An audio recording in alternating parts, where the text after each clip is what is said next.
Yo yo yo, salut les turfeuses, salut les turfeurs, bienvenue pour un nouveau pronostic de Benoît Requin. Ok, place au pronostic du quintet du lundi 6 mars, direction Caen pour le prix de Saint-Étienne. 3 attelés, 2450 mètres, 16 partants en réunion, une course 4, indice de confiance 3 sur 5.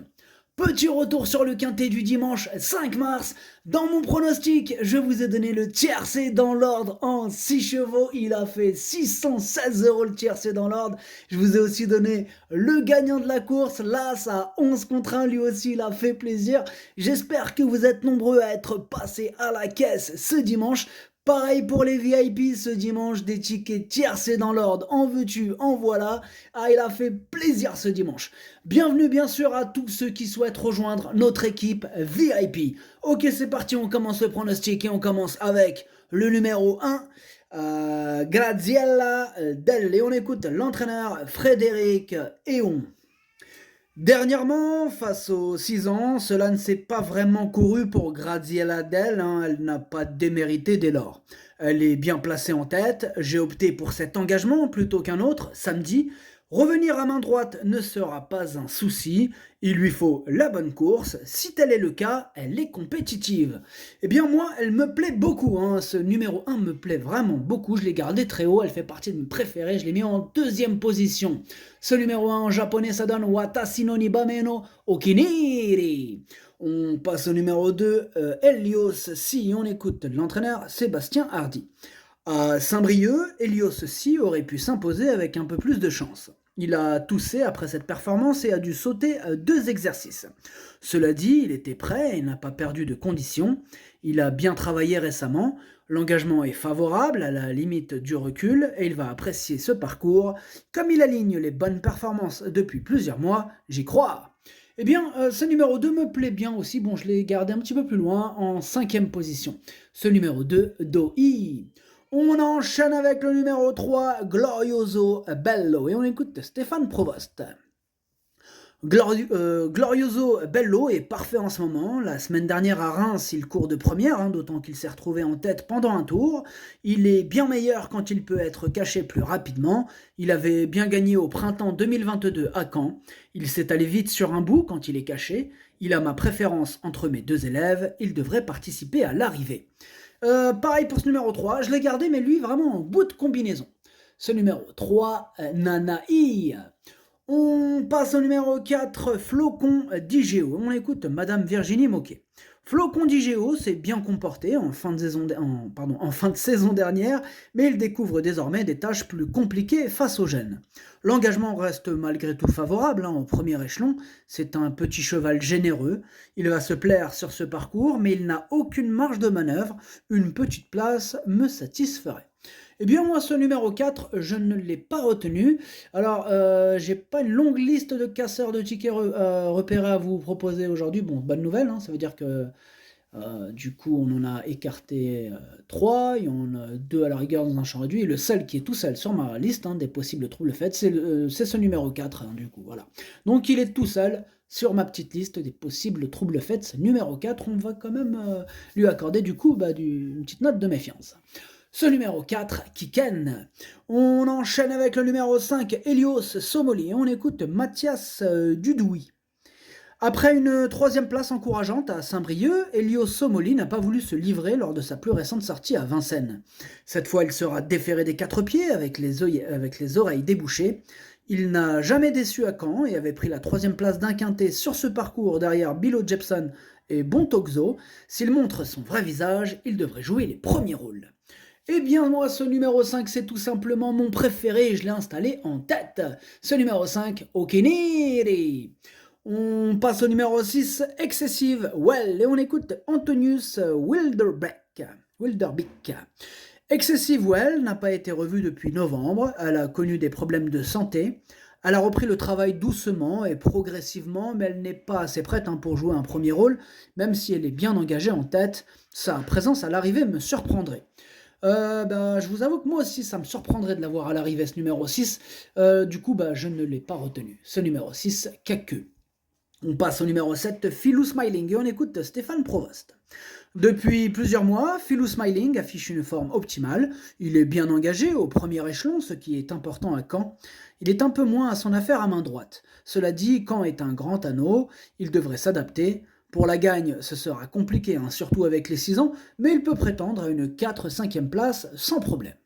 Moi, ce numéro 7, je l'ai gardé, mais en bout de combinaison. Ce numéro 7, Dokuyi.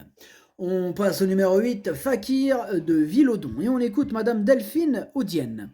Fakir de Villodon n'est pas à son affaire à main gauche. Aussi, aller à Vincennes cet hiver n'était pas envisageable. Il n'a pas été arrêté totalement, il a fait de la promenade. Il est grand et lourd et risque d'avoir besoin de plusieurs courses pour retrouver ses sensations. Ici, il est bien placé en tête. C'est l'occasion de lui redonner un parcours. Pour autant, il n'est pas compétitif.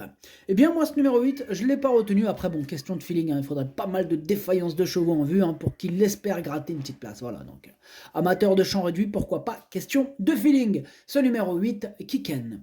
On enchaîne avec le numéro 9, Emilius de Play, et on écoute Franck Blandin. Emilius de Play n'a pas été revu depuis 1 an et demi, il n'a pas de performance à l'attelé. Ici, il va effectuer une rentrée, mais ses prétentions sont nulles, d'autant qu'il n'évolue pas sur un parcours qui l'avantage à main droite. Il peut être éliminé sans risque. Moi, c'est ce que j'ai fait, je l'ai carrément rayé ce numéro 9. Énorme non pour ce numéro 9. Ce numéro 9, queue. On passe au numéro 10, ils sont déchaînés les gosses derrière, vous les entendez ou pas? Bref, ce numéro 10, c'est Goutte du Houlbé, on écoute Frédéric Pratt. Goutte du Houlbé a réalisé une excellente saison dernière, tout en évoluant bien. Ce n'est pas une grande gauchère et j'ai préféré faire l'impasse sur le meeting d'hiver en attendant un bon programme, corde à droite. Lundi, elle effectue une rentrée, mais elle a du travail derrière elle, elle n'est pas hors d'affaire.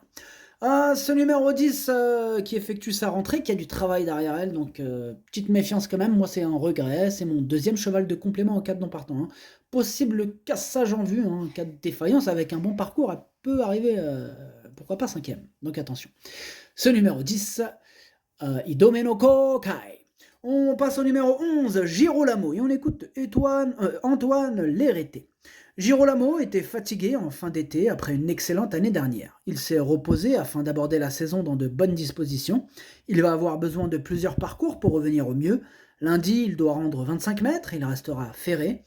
Pour cette rentrée, après 5 mois d'absence, il est préférable de l'écarter. Eh bien, c'est ce que j'ai fait. Pareil pour ce numéro 11. Énorme non. Le numéro 11, queue. On passe au numéro 12, Étoile de Kenny. On écoute Clément Thomas. Étoile de Kenny avait des ressources au moment de sa faute lors de sa plus récente sortie à Vincennes. Elle est en forme. On revient à Caen pour un engagement au second échelon. Il n'est jamais évident de rendre la distance sur cette piste.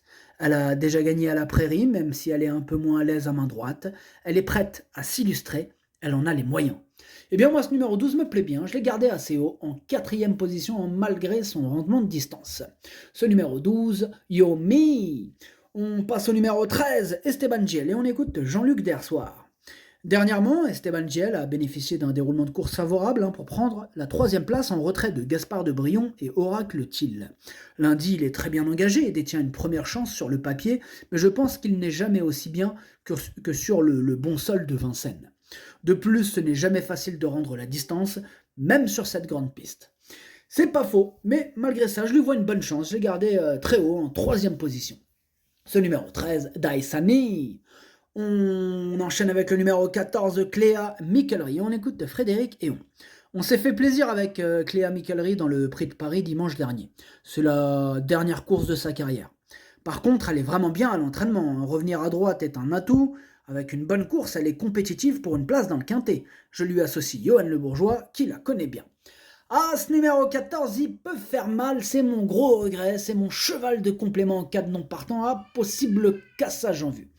Ce numéro 14, Kokai. On passe au numéro 15, Flamme Vive, et on écoute Franck Leblanc. Tout s'est mal enchaîné cet hiver à Vincennes, Flamme Vive a raté son meeting. Elle a toutefois réussi à s'imposer à Cagnes-sur-Mer. Le changement de piste devrait lui être profitable et l'engagement est favorable même si elle rend la distance. Elle travaille bien et il serait risqué de la négliger. Moi je ne l'ai pas négligé, ce numéro 15, je l'ai gardé. Sachez que c'est d'ailleurs lui le 8e de mon pronostic. ce numéro 15, Hati. Et on termine avec le numéro 16, Deus Ex Machina, et on écoute Hervé Siono. Deus Ex Machina est passé à côté de son hiver. À 10 ans, il est toujours aussi imprévisible. J'ai préféré faire l'impasse sur la fin du meeting et essayer de lui changer les idées. Il a décompressé et n'est pas affûté pour cette rentrée. De plus, j'ai effectué quelques réglages et je veux faire des essais. Il est préférable de l'écarter. S'il trace un parcours sans faute, ce sera déjà une victoire.